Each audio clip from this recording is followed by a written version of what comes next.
Prédica número 2674, dada por el pastor Carlos Hostal el domingo 8 de mayo del 2016. Continuación los 4 lugares que visitó Elías: Jericó, derribando los muros de orgullo de nuestro corazón. Muy bien. Todo empezó con el Salmo 91, en el que empezamos a explicar qué es la soberanía de Cristo y cómo vivir bajo la soberanía de Cristo. ¿Qué virtudes encontramos viviendo a la sombra de sus alas? Amén.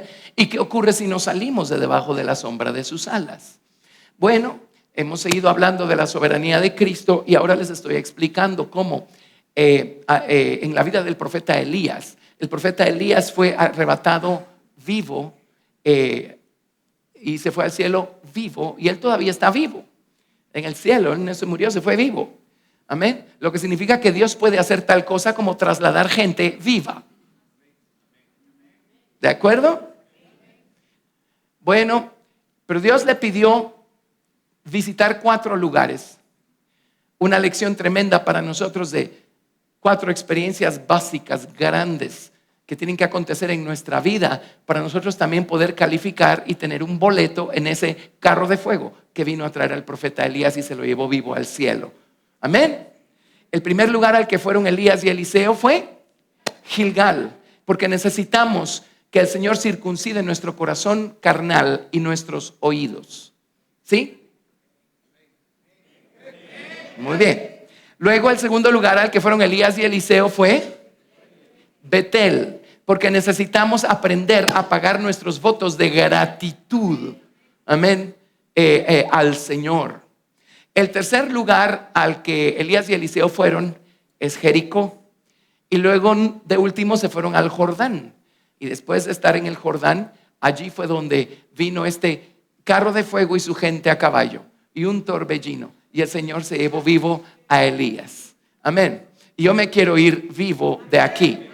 Bueno, pues si el Señor decide que me muera y me vaya junto con los muertos en Cristo que resucitarán primero, pues bendito sea el Señor, ¿verdad? Pero de cualquier manera, eso es lo que estamos estudiando. Así es que estamos en Jericó. Estamos estudiando las experiencias de Jericó y lo que significa Jericó. Y Jericó es el lugar a donde vamos para que sean derribados muros. A Gilgal vamos para que el Señor circuncide nuestro corazón y nuestros oídos. A Betel vamos a aprender a pagar nuestros votos de gratitud al Señor. Y luego a Jericó vamos a que los muros que hay alrededor de nuestro viejo corazón sean derribados. ¿Sí? Muy bien. La semana pasada aprendimos algo. Ayer aprendimos algo con los jóvenes también. ¿Saben qué le enseñé a sus hijos? Les enseñé a edificar casas de sangre, de la sangre de Jesucristo, para vivir seguros debajo de esa sangre preciosa del Señor Jesucristo. Bueno, pero la semana pasada aprendimos cosas increíbles. Aprendimos acerca de cómo Dios formó al hombre y qué pasó después. Vamos a ir en un momento y vamos a repasar esos principios. Necesitamos entenderlos. Pero déjenme contarles algo acerca de la historia del Señor Jesús. Ahí tienen un mapa.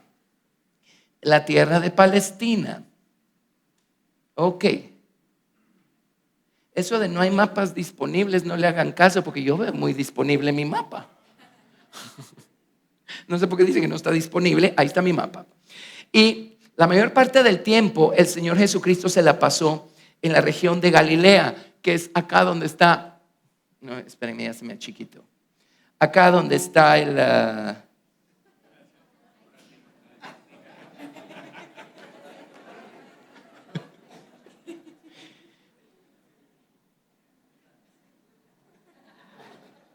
pues ahora se los dibujo. Déjenme ver si funciona, si no lo toco. Pero donde está el mar de Galilea, sí no funciona, se los voy a dibujar. Yo dibujo más bonito que esos mapas y mis mapas no se borran. Eso les dibujé ayer a los jóvenes. Ahora eso no necesitamos hoy. Así es que vamos a ver qué necesitamos hoy. Perfecto.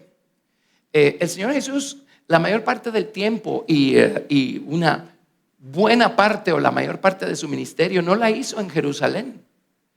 Eso les dice cuán lejos de Dios se encontraba la ciudad de Jerusalén en los días de Jesús. Amén. Él ni siquiera nació en Jerusalén. Uno esperaría que él hubiera nacido en Jerusalén porque pues ahí está la cuna de todo, ¿verdad? Pero él no nació en Jerusalén, nació en Belén. Amén. Así es que, pero luego se fueron a vivir al norte, a la región de Galilea. Ese es el mar de Galilea. Todo el mundo sabe que ese es el mar de Galilea, el que tengo ahí dibujado. Y aquí en la región de Galilea fue la mayor parte del ministerio de Jesús. Belén, aquí está el mar Mediterráneo. Así es que Belén.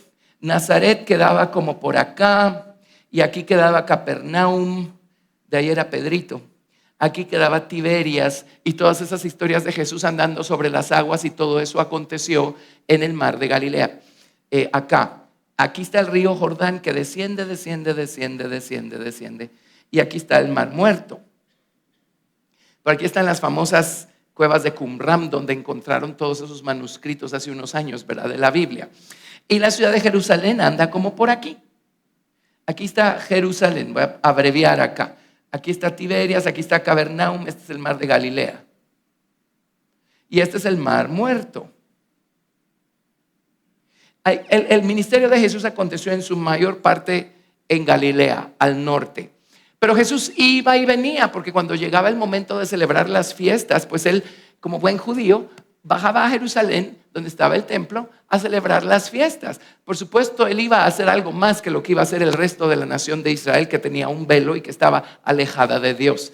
Y él aprovechaba y se iba al templo y enseñaba acerca del reino de Dios. Y de venida de Galilea para camino a Judá, sanaba enfermos, liberaba demonios, daba unas lecciones tremendas. Luego se iba de regreso de Judá a Galilea y seguía sanando enfermos y liberando endemoniados y haciendo toda clase de cosas. Él iba y venía. Las rutas para moverse, este es Capernaum. Las rutas para moverse de Capernaum a Jerusalén eran varias. Él pudo haber agarrado por acá en algún momento, digamos que agarró alguna ruta por acá, digamos. En alguna otra ocasión debe haber agarrado alguna ruta por acá. Pero en esta última ocasión en la que el Señor Jesucristo va a descender de Galilea a Jerusalén, es la última, porque en esta ocasión habrá llegado el momento en el que Él va a ser entregado en manos de pecadores y lo van a tomar para crucificarlo. Amén. Así es que esta es la última ocasión en la que Jesús hace este recorrido. En esta última y única ocasión, el Señor decidió dirigirse en línea recta a Jericó. Y en esta ocasión su recorrido fue de donde quiera que haya estado acá en la región de Galilea a Jericó. De Jericó siguió su camino para llegar finalmente a Jerusalén. La aldea de Marta y María y Lázaro andaba por aquí cerca, Belén queda por allí cerca, pero en esta ocasión él decidió ir a Jericó. ¿Por qué? Y nosotros leemos esto y decimos, pero pues qué original el Señor Jesús, que ahora se le ocurrió agarrar por aquí y no por allá. Y se nos olvida que toda la escritura es inspirada por Dios y útil para enseñar, para redarguir, para corregir, para instruir en justicia, a fin que el hombre de Dios sea perfecto, enteramente preparado para toda buena obra. ¿Por qué pasó por Jericó primero? Camino a ser crucificado en la ciudad de Jerusalén o en las afueras de la ciudad de Jerusalén. Ahora él no solamente fue crucificado, cuando él fue crucificado, él entregó su espíritu en las manos del Padre. Su cuerpo, José de Arimatea tuvo el cuidado de llevárselo a una tumba nueva que era de su posesión. Y su alma, dice la Biblia claramente, descendió a las profundidades, al Seol y a los abismos. Descendió por 3 días y 3 noches. Amén. O sea, la obra que Jesús iba a hacer no era únicamente la cruz, incluía esos 3 días y 3 noches en el fondo del Seol y los abismos y todo eso. Ahora, ¿qué fue a hacer Jesús al infierno? Cierto, a tomar el lugar que cualquier, o sea, de cualquier pecador, porque cualquier pecador que muere sin Cristo, su alma se va al infierno. Así es que Jesús se identificó no con los justos, porque fuera de Cristo no existe tal cosa como un justo. Él se identificó con los pecadores y estuvo dispuesto a pagar el precio, la paga del pecado, no solo con su muerte física, sino estando dispuesto a ir tomando nuestro lugar 3 días y 3 noches al infierno. Usted ya no tiene por qué irse al infierno. Amén, si Jesús está en su corazón. El infierno existe. Ahora, créame, la gente tiene toda clase de ideas de lo que el infierno es y no tenemos, ni siquiera sabemos qué es el infierno. Un día vamos a explicar qué es. ¿Quieren que hablemos del infierno un día? Necesitamos saberlo. Amén. Ok, no para que deseemos irnos, no queremos irnos ahí. Pero no sabemos qué es. En fin, no ese es el tema. Pero el hecho es que el Señor Jesucristo se fue al infierno por 3 días y 3 noches. Jesús mismo lo dijo. Jesús mismo dijo que la experiencia que tuvo Jonás cuando estuvo 3 días y 3 noches muerto. Lea su Biblia. Amén. Es una figura profética de lo que iba a pasar con Jesucristo, con su alma, después de ser crucificado y antes de ser resucitado por la gloria del Padre. Amén. Ahora uno se pregunta, bueno, cierto, ya sabemos, está establecido, Él tomó nuestro lugar, por eso fue ahí abajo. Si esa hubiera sido la única razón, hubiera sido más que suficiente, y gloria a su nombre por ello. Pero también sabemos que había gente cautiva por la muerte, gente justa del Antiguo Testamento. Ahora ellos no estaban en el infierno, pero en la dispensación del Antiguo Testamento, si estudiamos la historia de Lázaro y el rico, descubrimos que la muerte y el infierno estaban uno a la par del otro y había una cima con ese, un como abismo entre uno y el otro. Sí, lea la historia de Lázaro y el rico. No es una fábula, está en la palabra de Dios, por lo tanto es verdad. Y el otro día supe de alguien que dijo que X porción de la Biblia es una fábula. Y yo solo me rasqué la cabeza y dije, o todo es cierto o nada es cierto. Si la Biblia tiene un versículo que es una fábula, entonces tire toda su Biblia a la basura. Amén. Esto es realidad, es verdad. ¿Ok? Así es que, bueno, resulta ser que el Señor Jesucristo, cuando descendió al Seol, y Él fue resucitado por la gloria del Padre, y Él abrió un camino nuevo y vivo por medio de su sangre para todo aquel que cree en Él. Él vino y llevó cautiva la cautividad. Todos los que estaban cautivos en el seno de Abraham, que habían muerto en la dispensación del Antiguo Testamento, ahí estaba su alma y su espíritu esperando el día de la resurrección de Cristo. Obviamente murieron con la esperanza de un Mesías, de un futuro Mesías y de una resurrección. Cuando Jesús resucitó, Jesús los resucitó a ellos juntamente con Él y se los llevó al cielo. Pues no los resucitó a todos necesariamente, pero se los llevó al cielo. El seno de Abraham ya no existe. La Biblia dice que el Seol ensanchó su boca. Lo dice. En otras palabras, el Seol ocupó el espacio que ocupaba el seno de Abraham originalmente. ¿Sí? Amén. Así es que toda esa gente justa que murió en la dispensación del Antiguo Testamento fue llevada juntamente con Cristo cuando Cristo resucitó. Así es que eso es algo más que Jesús fue a hacer ahí abajo, al infierno y a la muerte, ¿verdad? Pero luego uno lee 2 de Samuel capítulo 22 y lee uno el Salmo 18. Y en el Salmo 18 leemos, pues ya lo hemos estudiado cantidad de veces por un montón de años. En el Salmo 18 leemos acerca de las experiencias que Jesús tuvo estando ahí abajo esos 3 días y esas 3 noches. Y lo vemos saltando muros. ¿Qué muros? Y lo vemos corriendo en medio de tropas o de ejércitos. ¿Qué ejércitos? Amén. Y luego llama la atención que cuando Él terminó lo que tuvo que hacer ahí abajo y fue resucitado por la gloria del Padre.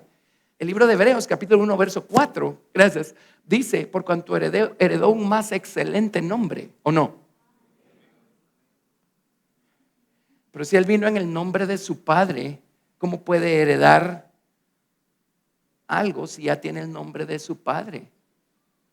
¿Qué heredó después de haber estado ahí abajo? Solo estoy atormentándolos.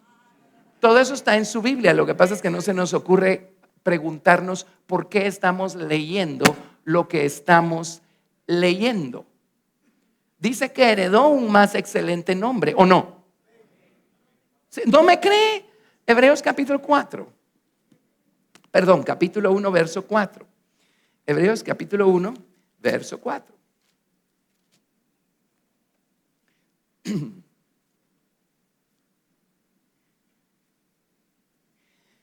La segunda porción del verso 3, Hebreos capítulo 1, verso 3 dice: habiendo efectuado la purificación de nuestros pecados por medio de sí mismo, se sentó a la diestra de la majestad en las alturas, hecho tanto superior a los ángeles, por cuanto heredó, más excelente nombre que ellos. Por supuesto que los ángeles sí, es el nombre del Padre.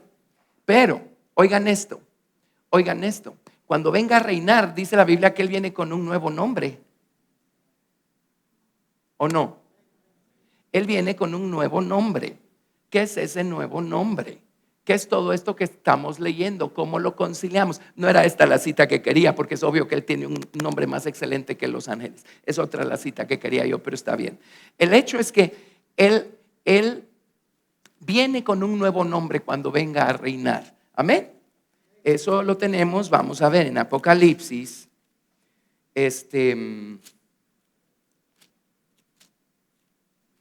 Vamos a ver. Apocalipsis capítulo 19. Versos 11 y 12. Apocalipsis 19, versos 11 y 12. Dice: entonces vi el cielo abierto, y aquí un caballo blanco, y el que lo montaba se llama Fiel y Verdadero, y con justicia juzga y pelea. Sus ojos eran como llama de fuego, y había en su cabeza muchas diademas, y tenía un nombre escrito que ninguno conocía, sino Él mismo. Ese es el nuevo nombre, sino Él mismo. Un nombre del que nosotros no sabemos nada hoy aún. Amén. Entonces uno se pregunta, ¿qué más sucedió ahí abajo? Ahora, yo no puedo entender gran cosa de lo que sucedió ahí abajo cuando Jesús estuvo esos 3 días y 3 noches peleando la batalla que se describe en el Salmo 18. Pero sí puedo entender algo de lo que pasó cuando entiendo lo que Jesús quiere hacer aquí en el fondo de mi corazón y en el fondo de mi voluntad. Amén. ¿Qué quiere hacer Jesús en el fondo de nuestro corazón o en el fondo de nuestra voluntad? Entonces, la semana pasada les expliqué una cosa. Vamos a volver a ver los versículos en honor a quienes no estuvieron presentes o no han leído la plática, porque no han oído la plática, porque no quiero perder a nadie. No quiero perder a nadie. Quienes se han integrado a la familia espiritual últimamente tienen que tenernos la paciencia de entender que están agarrando un mensaje que ya está bien madurito. Amén. O sea, no estamos empezando a caminar este camino, ya llevamos años de caminar este camino. Por eso podemos estudiar las cosas que estudiamos con las bases sólidas que hemos ido edificando por años, ¿verdad? Pero no se preocupen, Dios tiene para todos. Y Dios a veces nos tiene acá, a veces nos tiene por acá, y de esa manera Dios le da de comer a todo el mundo, ¿sí? Amén. Bueno, pero ahorita Dios nos tiene un poquito arriba, así es que qué bueno. Isaías 51, verso 1. Dice, Isaías 51, 1. Oídme los que seguís la justicia, los que buscáis a Jehová. Isaías 51, verso 1. Mirad a la piedra de donde fuisteis cortados y al hueco de la cantera de donde fuisteis arrancados. Usted y yo fuimos cortados de una roca, de la roca Tzur. La roca Tzur se refiere al Padre. Amén. En otras palabras, cuando Dios nos formó a nosotros, tomó una porción de Él mismo. ¿Es lo que acabamos de leer o no? Tomó una porción de su propio nombre y vino y rodeó esa porción de su propio nombre con un alma, con un espíritu, con un alma, y le dio un cuerpo. Y ese es usted y ese soy yo.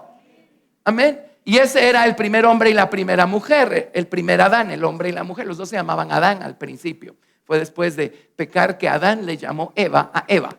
Pero Dios le llamó Adán a los dos. Amén. Así es que Dios tomó una porción de su nombre y la rodeó de espíritu, alma y cuerpo. Y entonces apareció el hombre. Apareció el hombre. ¿Sí?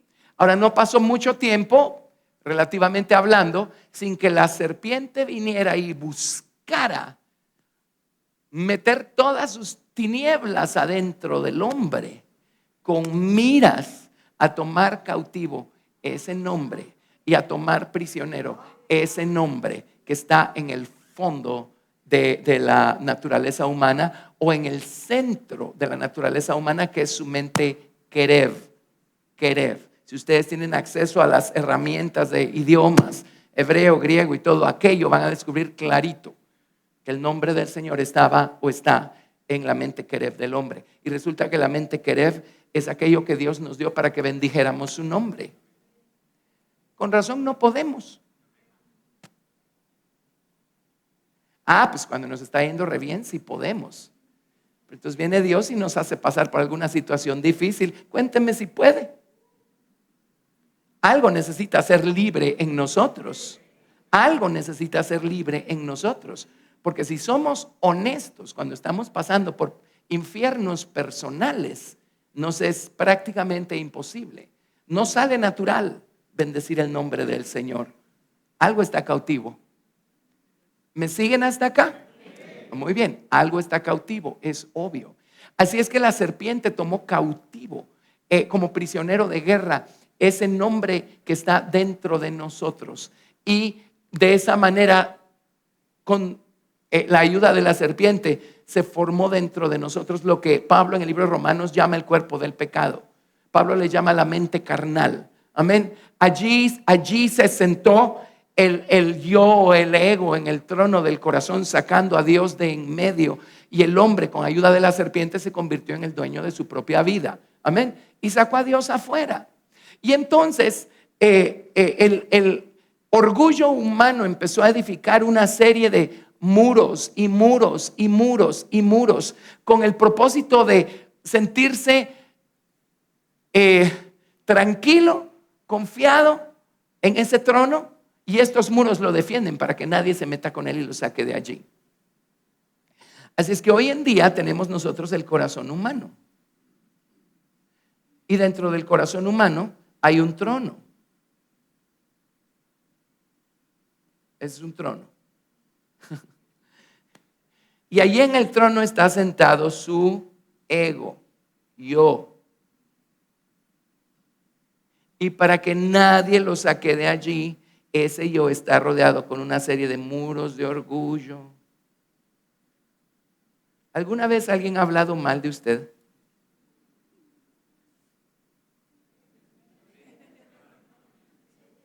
Y usted bendijo al Señor con todo su corazón.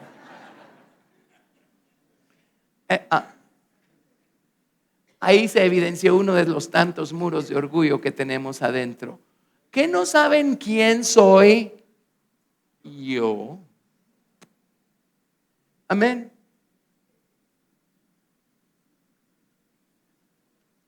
¿Alguna vez ha estado en un argumento con alguien que cree tener la razón cuando quien tiene la razón es usted?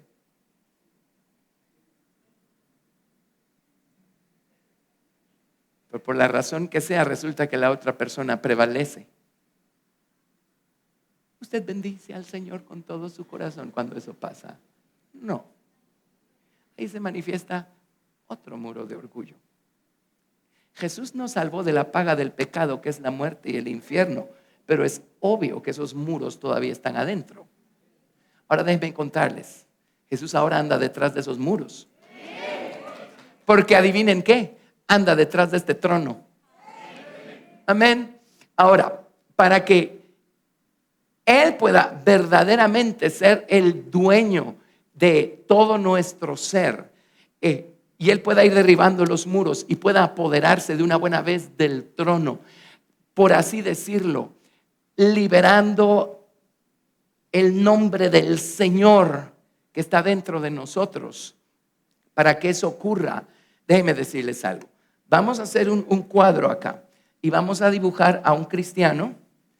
Vamos a hacerlo al revés. Vamos a dibujar el viejo corazón que está corrompido, ¿verdad? Es el viejo corazón y aquí está el trono. Y ahí está el yo sentado en el viejo corazón. Amén. Pero resulta que un día, porque Dios el Padre vino y nos atrajo a Cristo y Él nos ayudó a ver que necesitábamos salvación y que hay un Salvador y que se llama Jesucristo, clamamos al Señor. Y Jesús vino y nos salvó, limpiándonos con su preciosa sangre y salvándonos de la paga del pecado, que es la muerte y el infierno. Él vino y creó un nuevo hombre ese día dentro de nuestro viejo hombre. Amén. Es nuestro hombre espiritual, donde vive Cristo. Ahora, el día que Jesús nació en nuestro corazón, ¿Él nació como un adulto maduro? No, lo natural es figura de lo espiritual. Así es que aquí está Cristo en nosotros, viviendo dentro de nuestro nuevo corazón, ¿verdad? Ahora, aquí está el viejo hombre, aquí está el trono, aquí está el viejo corazón y aquí está este montón de muros. Si esta persona, este es un creyente, si esta persona no crece, ¿qué va a pasar? ¿Va a ser salva pero nunca habrá cambiado? ¿Va a ser salva pero nunca fue capaz de bendecir al Señor en medio de cualquier situación? Porque el nombre del Señor, esa porción del nombre del Señor en él permaneció cautiva. Va a ser una persona salva, pero cada vez que le machuquen el callo equivocado va a vociferar y va a vivir peleándose con todo el mundo, renegando por todo, justificándose por todo. Va a seguir buscando chicas allá afuera, chicos allá afuera, y nunca lo va a ver mal. Y el diablo hasta puede llegar a convencerlo que como es salvo, pues al fin ya es salvo. Entonces, ¿qué importa lo demás? No se importa más de lo que uno se imagina. Amén. Ahora, aquí esta persona es salva, pero ¿quién es el que está gobernando la manera como responde, la manera como habla, la manera como se conduce, la manera como trata a los demás? Y yo. Porque es más fuerte nuestro hombre fuerte es este de aquí que se llama yo. Amén. Cristo no es el hombre fuerte en nosotros. Entonces, ¿qué necesitamos para que el Señor empiece a derribar estas murallas y pueda tomar posesión del trono de nuestro corazón? ¿Qué necesitamos? ¿Ven por qué después de ser salvos lo más importante para nosotros es aprender a crecer espiritualmente, aprender a dejar que Cristo crezca en nosotros? ¿Lo ven? ¿Sí lo ven? ¿Sí lo ven? ¿Sí lo ven? El 99% de los cristianos del mundo en todas las edades no lo ve. Es la verdad. La importancia de crecer espiritualmente, de dejar que Cristo crezca en nosotros. Ahora, ¿qué pasa si a pesar de nosotros mismos nos prendemos del Señor Jesucristo o nos pegamos? Hay una palabra hebrea que es preciosa, dabak. Significa pegarse o adherirse. Cuando David le dice al Señor, está mi alma apegada a ti, está pegada con goma, dabak, o está adherida. Y decimos, Jesús, o sea, en vez de enfocarme en lo que yo soy o no soy, Señor, me voy a enfocar en ti porque te amo. Bendito Señor, bautízame con tu Espíritu Santo. Ahora, Señor, voy a bautizarme en las aguas de tu nombre, de tu naturaleza. Ahora, Señor, yo voy a permitir que tu palabra venga y sea una lámpara y me muestre dónde no me estoy pareciendo a ti para poder llevar eso al altar y que tú me limpies con tu sangre. Ahora, Señor, ayúdame, Señor, a ser un hacedor de tu palabra. Ayúdame a amar tu soberanía. Ayúdame a rendirme a tu soberanía. Amén. Cristo va creciendo en nosotros. Llega un momento en donde el hombre fuerte en nosotros ya no es el yo, sino que Cristo es el hombre más fuerte dentro de nosotros. ¿Está claro? Entonces, por favor, leamos Lucas capítulo 11, verso 21. Y todavía estamos repasando lo de la semana pasada. Lucas capítulo 11, verso 21. Lucas 11, 21. Ahora, esta lección sí ya la bajé hasta abajo. Esto lo entiende cualquiera, ¿verdad que sí?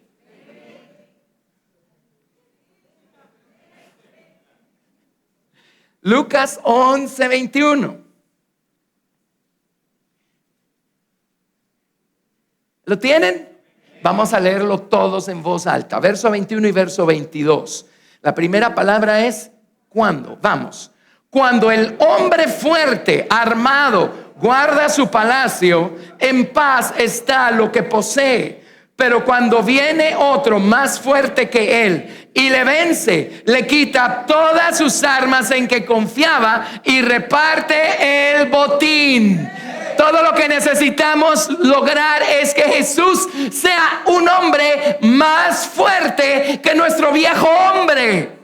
Por eso el Señor, cuando al pueblo de Israel lo encontró en Egipto, en tierra de Egipto, amén, allí en Egipto les llama mi hijo, dice, de Egipto llamé a mi hijo.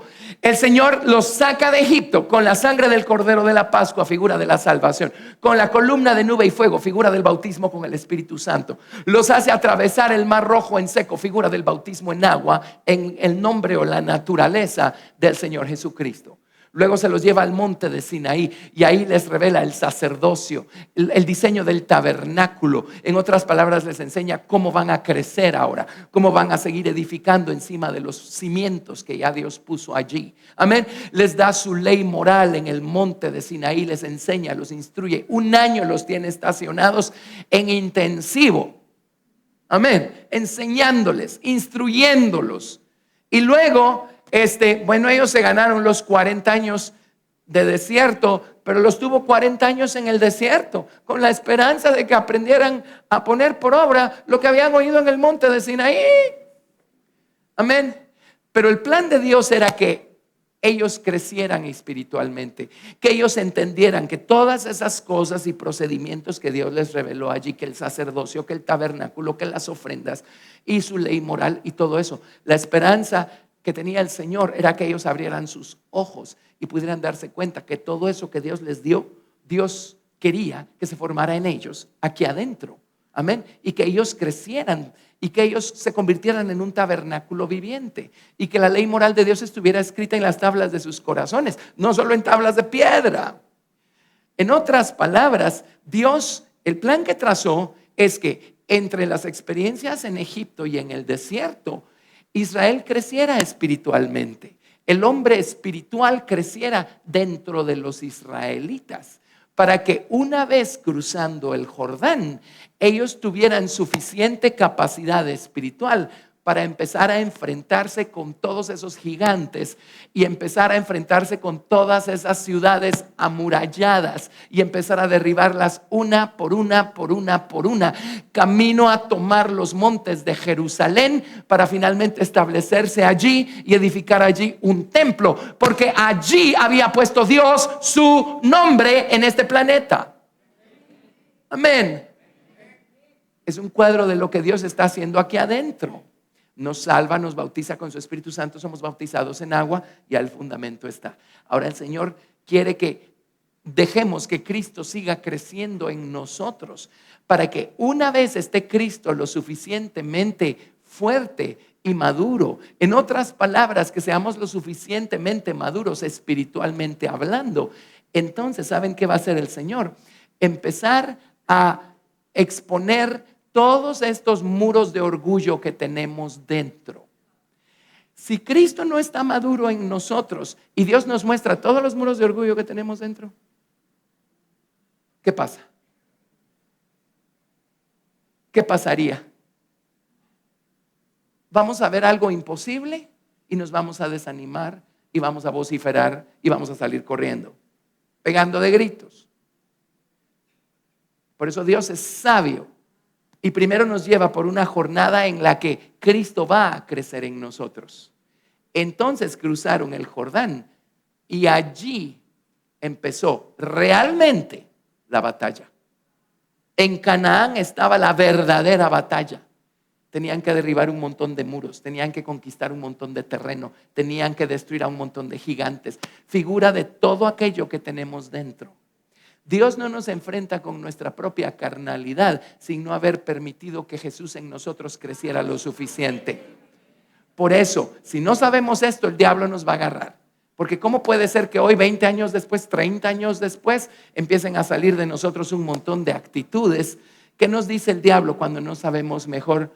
Entonces no has caminado nada, no has progresado nada, no te ha servido de nada. No, al contrario. puesto que Cristo ha crecido lo suficiente en nosotros, Dios juzgó que ya estamos listos para empezar a vernos a nosotros mismos con otros ojos y empezar a ver estos muros de orgullo que hay alrededor de un trono que fue usurpado, amén, por el enemigo, y ahí está sentado nuestro ego, nuestro yo. Pero cuando Cristo es el hombre más fuerte, Él va camino derribando un muro tras otro, tras otro, tras otro. Va camino a ese trono para derribar al hombre fuerte que está sentado en el trono y sentarse Él en el trono. Y de esa manera el nombre del Señor, la naturaleza del Señor va a estar libre en nosotros y podremos ser capaces de bendecir al Señor por todo, en todo. Bendeciré a Jehová en todo tiempo. Hay un lado de su nombre que está cautivo en nosotros, porque es un misterio. ¿Cómo es que me piden bendecir al Señor si estoy pasando por un infierno? Ese lado está cautivo, está velado.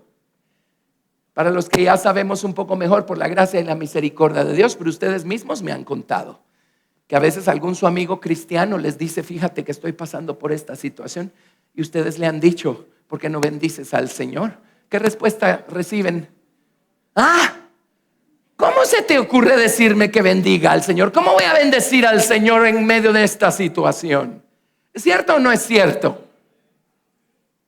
A los pocos amenes son porque a lo mejor ustedes son culpables también. Ahora, ese es el estado de todo ser humano. Así empezamos todos nuestra jornada espiritual. Es un hecho, ¿verdad? Yo también, todo el mundo. Amén. Pero me estoy explicando, es obvio que hay un lado del nombre del Señor que sigue cautivo, porque somos incapaces de bendecirlo en medio del dolor. Y creí que decía: bendeciré a Jehová en todo tiempo. Creí que decía: dad gracias en todo, porque esta es la voluntad de Dios para con vosotros en Cristo Jesús. ¿Lo ven? En otras palabras, hay un lado del nombre del Señor que permanece desconocido. A Dios no se le conoce, en teoría se le conoce por experiencia, y aún no tenemos la experiencia de saber bendecir al Señor en medio del dolor, en medio de la tribulación, en medio de los pequeños infiernos por los que Dios permite que pasemos de vez en cuando. Amén. Ahora, pregunta para ustedes. Aquí vemos a Jesús venir con un nuevo nombre cuando venga a reinar a la tierra, ¿sí? Un nombre que solo Él conoce, nosotros no conocemos. Amén. Bueno, a los vencedores, me parece, de la iglesia de Filadelfia, miren lo que dice. Ahora, yo sé hasta dónde voy a llegar, porque vamos a estar edificando y edificando, y Dios mediante, para la convención de entrenamiento vamos a entrarle a esto. Pero ya tendremos fundamentos. Ahora, oigan esto. Apocalipsis capítulo 3, verso 12. Apocalipsis 3, 12.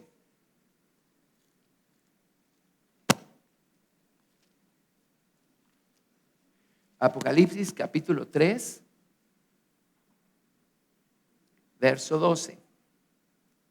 ¿Están listos? Oigan lo que dice: al que venciere, yo lo haré columna en el templo de mi Dios, y nunca más saldrá de allí. Y escribiré sobre él el nombre de mi Dios y el nombre de la ciudad de mi Dios, la nueva Jerusalén, la cual desciende del cielo de mi Dios,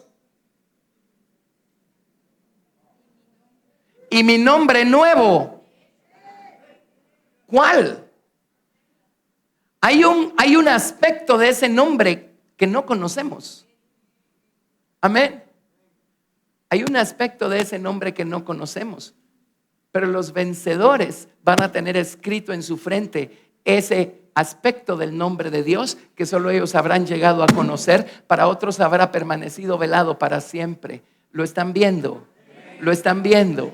Amén. Entonces, hermano, no se me desanime. La semana pasada se los dije con la ayuda del Señor, pero les dije: miren, si en estos días se han enfrentado con nuevas áreas de su carne y ustedes se han desmoronado porque han pensado: ala, no puede ser, he tratado de caminar todos estos años, de hacer lo que me corresponde, de clamar al Señor, no puede ser que esta área de mi vida esté más fuerte.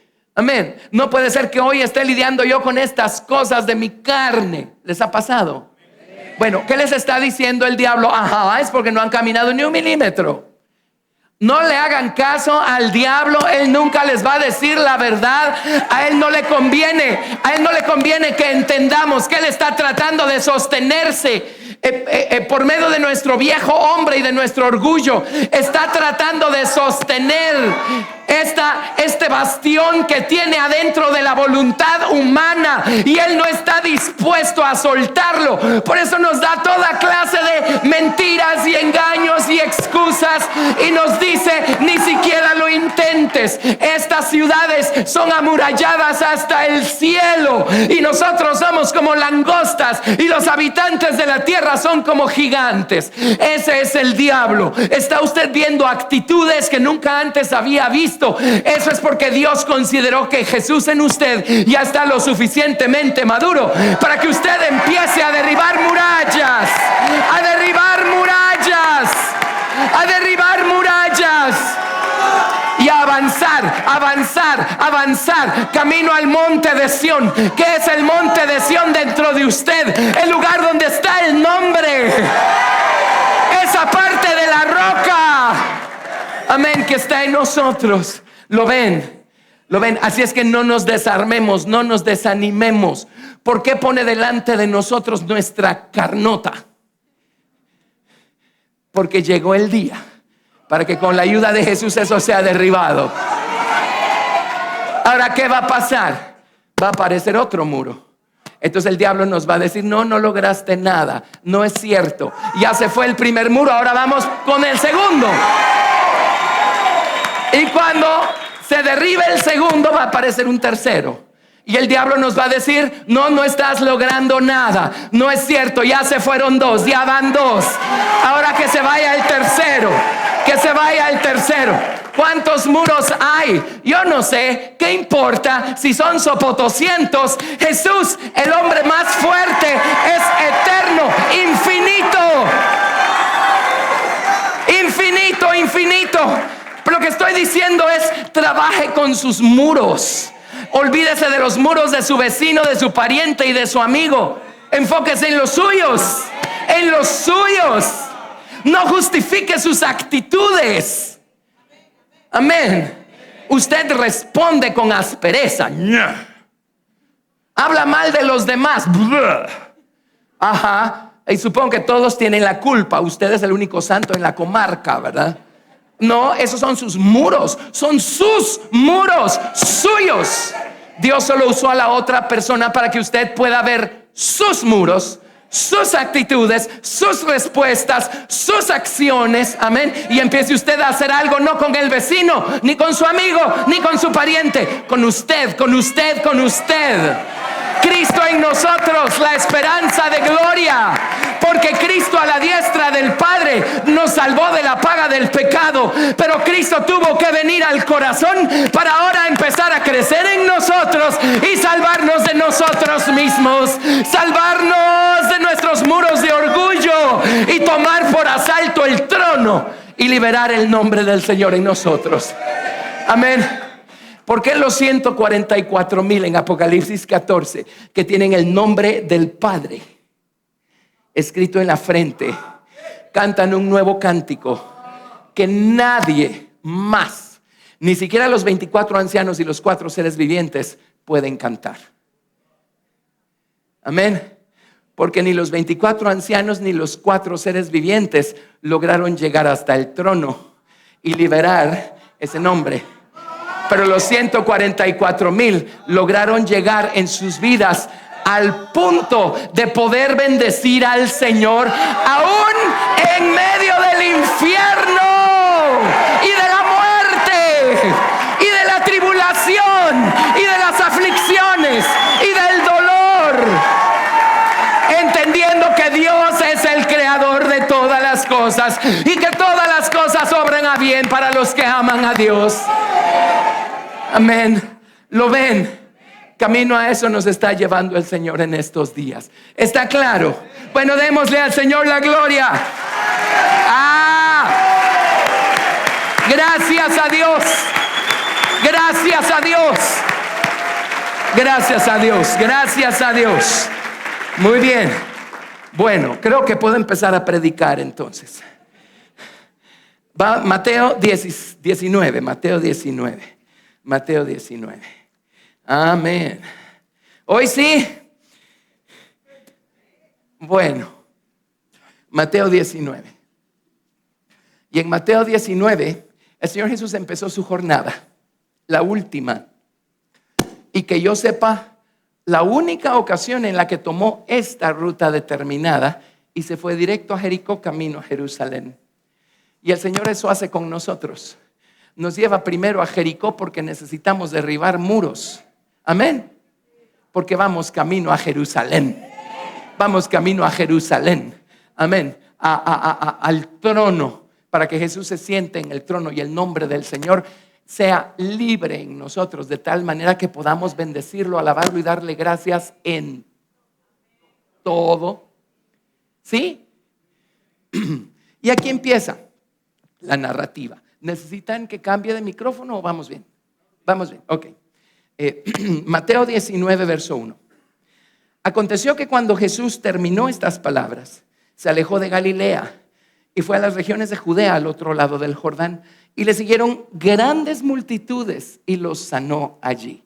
Qué maravilloso es el Señor Jesucristo.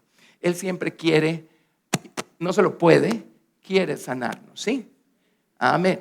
Entonces, el Señor Jesucristo va camino a Jerusalén, pero va a pasar por Jericó.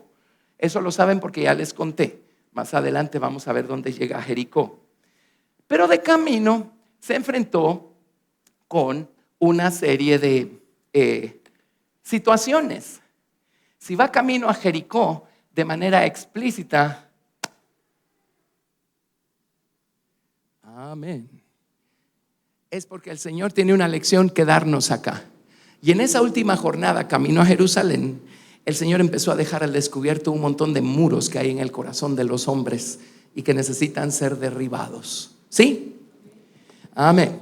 Entonces, miren, lo primero que ocurrió. Vamos a ver un montón de muros con los que Jesús lidió de Galilea a Jericó, y luego vamos a ver un par de cosas que acontecieron en Jericó. Y entonces se fue a Jerusalén a ser crucificado para que su alma pudiera irse 3 días y 3 noches a las profundidades, y allí pudiera él saltar muros, asaltar ejércitos, invocar el nombre de su Padre. Y en su momento vamos a ver qué significa todo eso. Mateo 19, verso 3. Iba camino a Jericó, y entonces vinieron a él los fariseos. Primer muro, ¿verdad? Llama la atención que no importa dónde estaban, ahí había fariseos. ¿Se acuerdan que un día estaban en el campo cortando espigas y entre el zacate aparece un fariseo?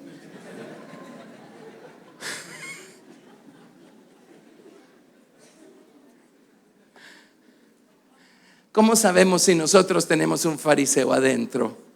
Bueno, estamos dedicados a buscar señalarle algo a alguien.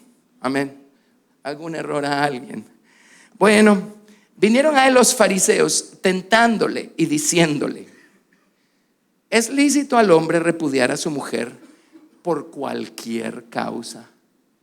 Eso estaba escrito en la ley mosaica, en el libro de Deuteronomio. ¿Es lícito divorciarse de la esposa por cualquier causa?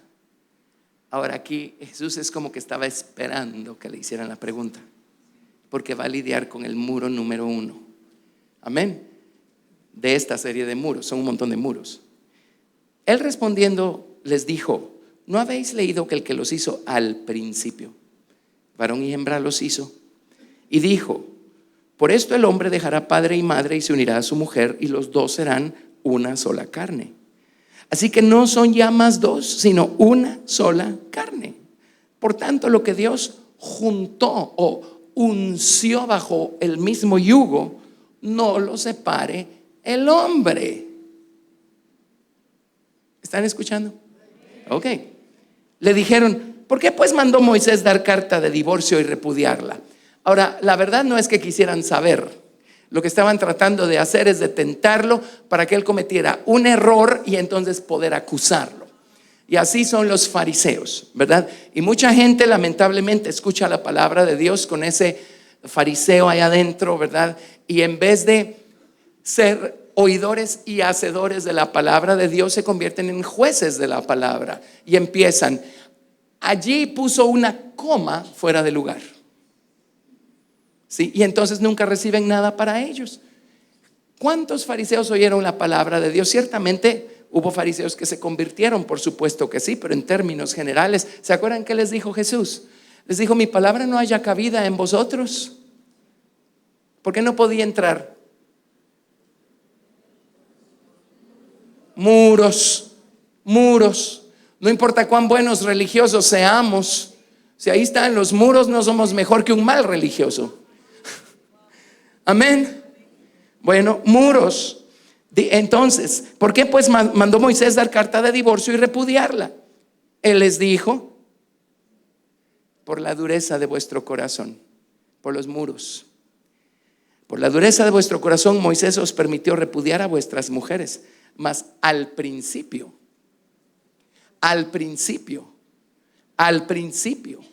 no fue así, porque vino Dios y tomó una porción de la roca de su nombre,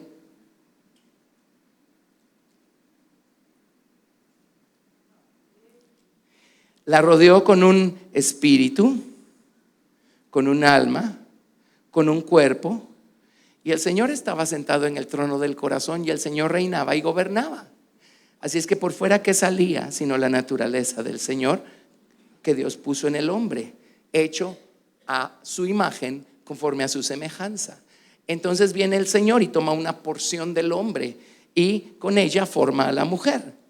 La materia prima para hacer a la mujer ahí estaba, en el hombre.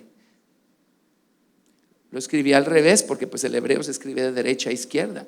Vino la mujer, él tomó una porción del lado espiritual del hombre, porque fue del hombre Ish que tomó la porción, la rodeó con espíritu, alma, cuerpo, y entonces formó a la mujer. Y en el hombre y en la mujer el Señor está sentado en el trono, ¿sí? El Señor está reinando. Así es que cuando Jesús está en el trono del esposo y en el trono de la esposa, todo va a ser armonía. Por supuesto no somos perfectos, pero si Jesús está reinando, la manera de corregir cualquier asunto está al alcance de la mano. Amén, porque en Él va a estar la sabiduría que necesitamos, la inteligencia, la prudencia que necesitamos. En Él tenemos los recursos que necesitamos para perdonar y pedir perdón. Amén. Pero al principio dice, no fue así al principio.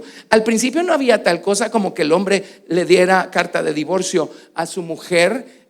Así no fue al principio, dice. Amén. Eso es producto de que la serpiente entró al corazón y tomó cautivo el nombre y se sentó en el trono del corazón de los hombres y de las mujeres.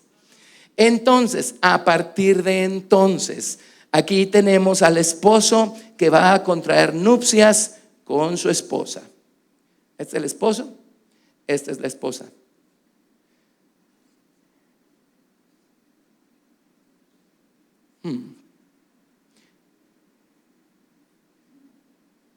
La serpiente está gobernando a través del ego dentro de ambos, y ambos vienen con su colección de muros.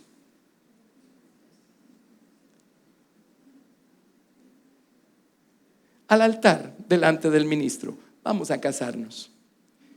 Vamos a casarnos. Voy a dibujar de otro color el de la señora, iba a decir. El de la esposa. Ok, qué emocionante, ¿verdad? Vamos a contraer matrimonio. Mi ego y mis muros se van a casar con tu ego y tus muros. Ahora eso se llama un encontronazo de titanes, ¿verdad?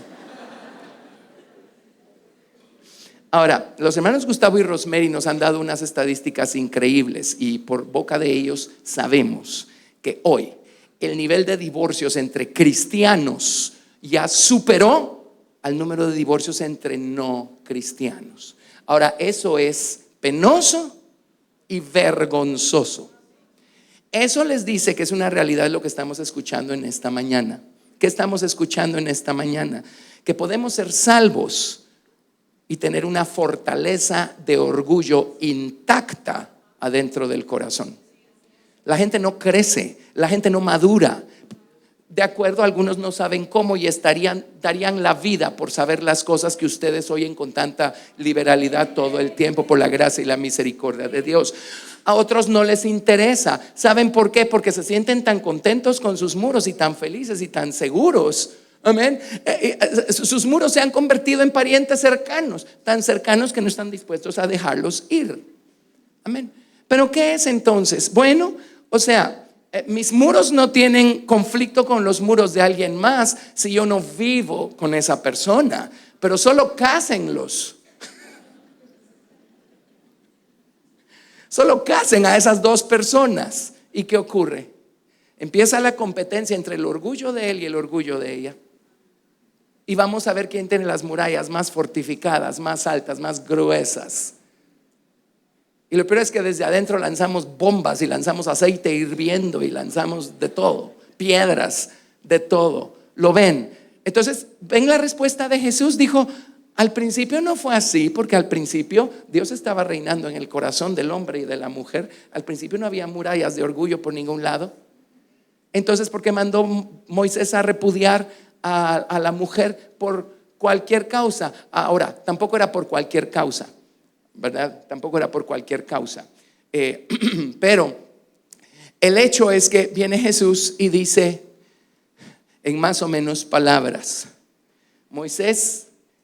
Dios a través de Moisés les dio ahí una apertura por medio de la ley, pero esto con el propósito que ustedes pudieran ver la condición de sus corazones y hacer algo al respecto.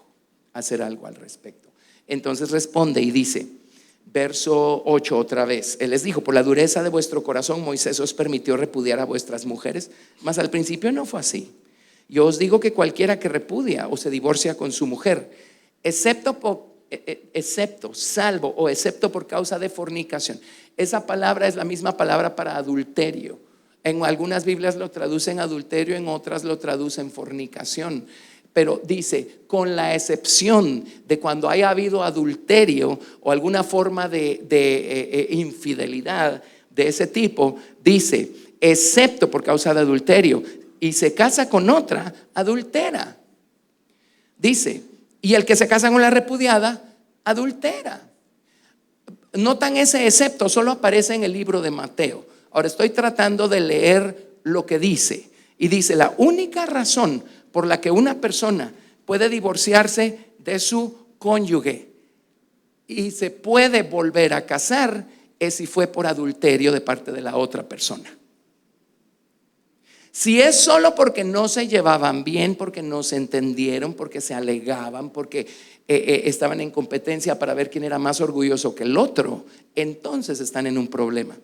Ahí es donde entra lo que dice el Señor en Primera de Corintios.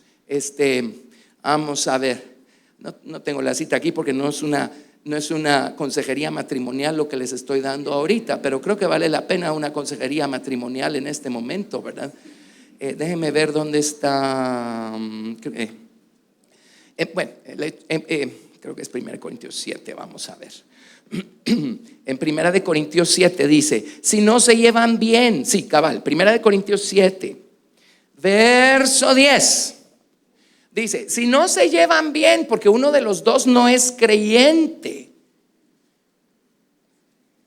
y de plano la persona no creyente insiste en caminar por sus caminos y la persona creyente quiere caminar por los suyos, dice, pero a los que están unidos en matrimonio mando, no yo sino el Señor, que la mujer no se separe del marido. Y si se separa, ahora aquí no fue por adulterio ni cosas así, solo es porque uno es creyente y el otro no, y eso provocó un cisma.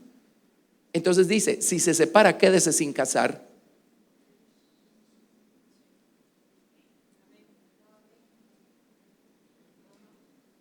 Ojalá se reconcilien y se vuelvan a casar más adelante.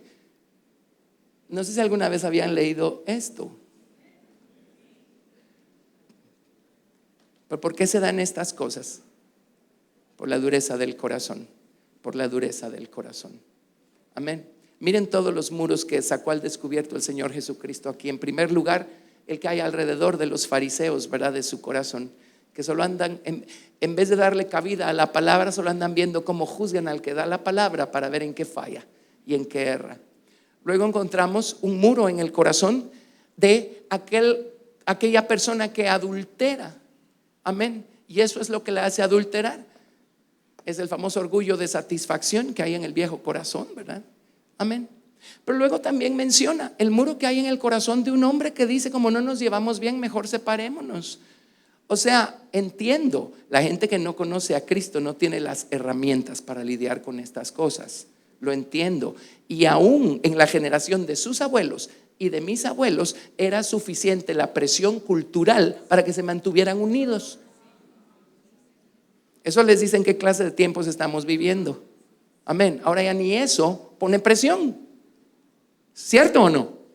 Amén. Pero dice, si es porque no se llevan bien, entonces miren el gran muro que tienen adentro que los hace no llevarse bien. O sea, ¿quién está siendo más orgulloso que el otro? ¿Ven el problema? ¿Por qué hay más divorcios entre los creyentes que entre los no creyentes hoy en día según las estadísticas? Porque tenemos a un montón de creyentes bebés que no están dejando que Cristo crezca en ellos para que el Señor Jesucristo pueda fortalecerse lo suficiente para empezar a derribar esos muros. No los del cónyuge, los míos. Si en un matrimonio yo empiezo a trabajar conmigo mismo y mi esposa empieza a trabajar con ella misma, ¿se dan cuenta de lo que logramos de esa manera? Amén. Gracias a Dios yo me casé con una mujer cristiana y bien cristiana. Y espero que ella se haya casado con alguien bien cristiano. Por lo menos traté de, en lo que uno puede. Pero ¿saben qué? Cuando mi esposa y yo nos casamos, ya íbamos bien trabajaditos aquí adentro. Yo ya llevaba años de ser cristiano, ella ya llevaba años de ser no cristiana de domingo, no cristiana nominal, no cristiana porque ahora está de moda ser cristiano. No. De dejar que Cristo trabaje, derribe muros, sane heridas. Amén. Sí, levante lo que deba ser edificado, quite de en medio lo que sobra. Cuando nos casamos ya íbamos tan bien trabajados que pues la verdad yo no he encontrado más muros, ¿verdad? Por la gracia y la misericordia de Dios. Así es que jóvenes y jovencitas, ¿qué están haciendo ustedes buscando casarse con una paredota? Si ustedes están buscando cónyuge o casarse con alguien que no es cristiano, o sea, a usted algo le pasa, pues. Usted tiene un problema mental.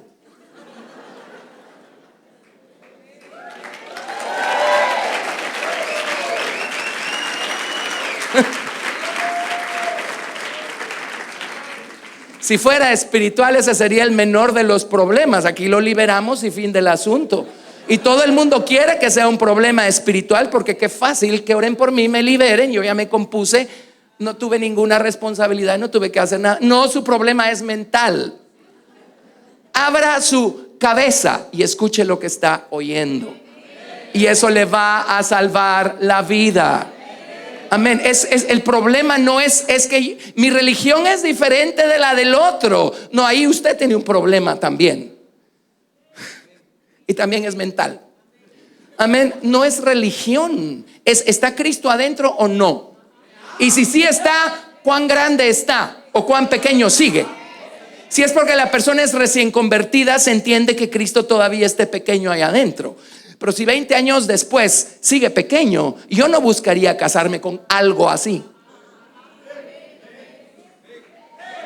Amén. Es la verdad. No escojan pareja solo porque se ve bonita y se ve guapo. Busquen a Cristo adentro. ¿Y saben cómo encontramos a Cristo adentro? Esperen y observen cuando esa persona esté pasando por algún problema serio y miren cómo actúa. Porque cuando todo está bien es una belleza, es un ángel. Pero espérense a que Dios ponga la presión y miren a ver qué sale de adentro. Y entonces van a conocer a la persona con la que ustedes quieren casarse. para ver cuánto de Cristo está allí o no. Hermanos, despertemos, entremos en razón, despertemos. Estamos hablando de una situación real, de una condición real que Dios nos revela, nos muestra, nos describe aquí en el corazón. Hay problemas en casa, eso es porque usted tiene un problema. Usted no está lidiando con sus muros y su viejo necio sigue sentado en el trono. Amén.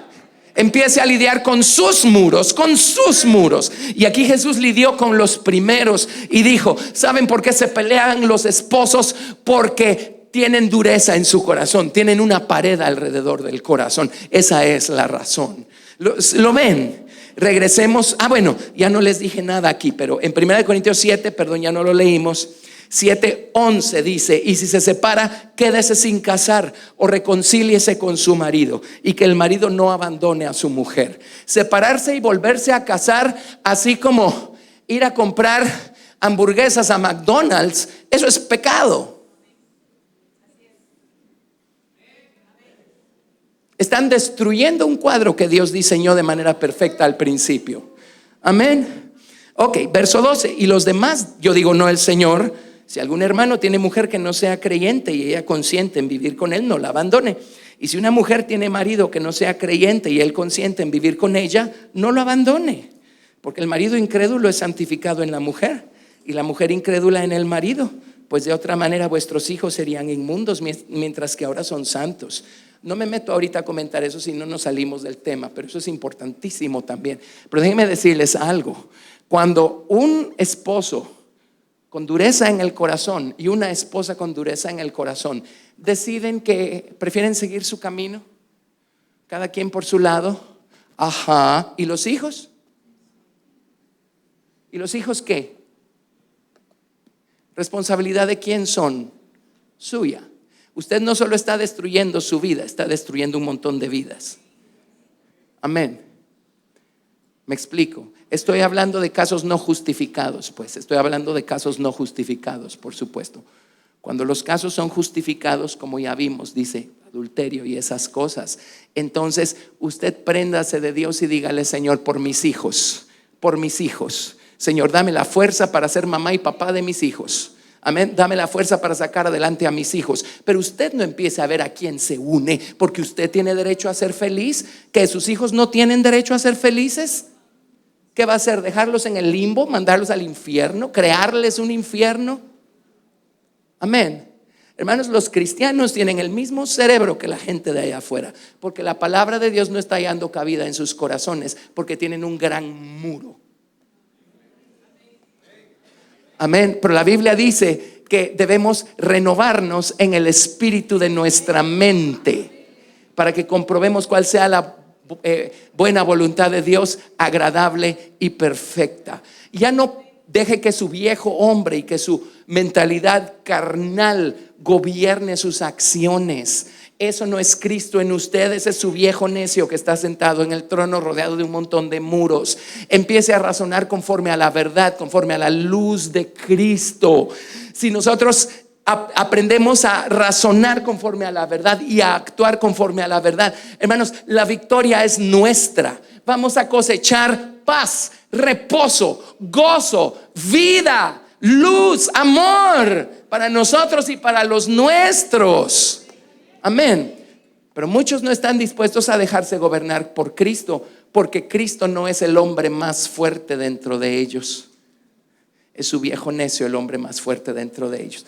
Y siguen destruyéndose y destruyendo a los hijos y destruyendo a todos los que tienen a su alrededor. Tremendo. Es el primer muro. Apenas llevamos el primero. La primera cosa con la que Jesús lidió camino de Galilea a Jericó. Serio, ¿verdad? Así es que nadie niega que si usted recibió a Cristo con todo su corazón, un día usted es salvo de la paga del pecado, que es la muerte y el infierno. Pero la conducta de muchos cristianos nos deja saber que ahí se quedaron, pues. Y Cristo no está creciendo adentro y no se está convirtiendo en el hombre más fuerte para poder destronar al ego, al yo, y poder derribar todos estos muros. Amén. Bueno, Lo siento, eso tocaba. Y yo no lo puse ahí, Dios lo puso ahí.